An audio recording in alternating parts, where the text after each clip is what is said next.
Hello, good morning. It's me, Nana Elena. So ngayon, ipakita ko po ang isa ko pong koleksyon na buto. Isang buto na ang pangalan po nito ay pangtikom bibig. Ito po ay pangtikom bibig.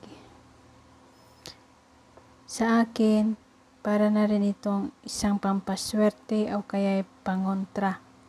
Sa mga naniniwala lang po. Itong tikom bibig, mabisa po ito sa mga chismosa, mga taong chismosa. Lalo na yung mga mahili, yung mga madaldal. At saka mabisa din ito sa mga kaso-kaso. Pag may kaso kayo, yung mga kalaban mo na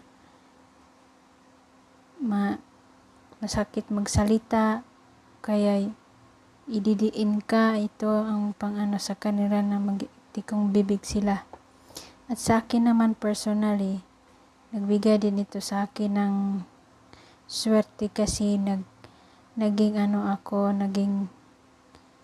kontrolado po ang ko sarili ko kasi nag po sa akin na mag-control po sa akin kung ako ay nagagalit.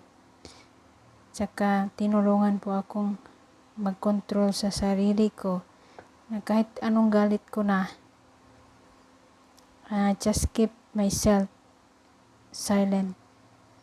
Kaya ito lang guys, unang collection ko na ipakita ko sa inyo, buto na isang klaseng buto, butong tikom bibig ang pangalan po. Okay, thank you. See you next time.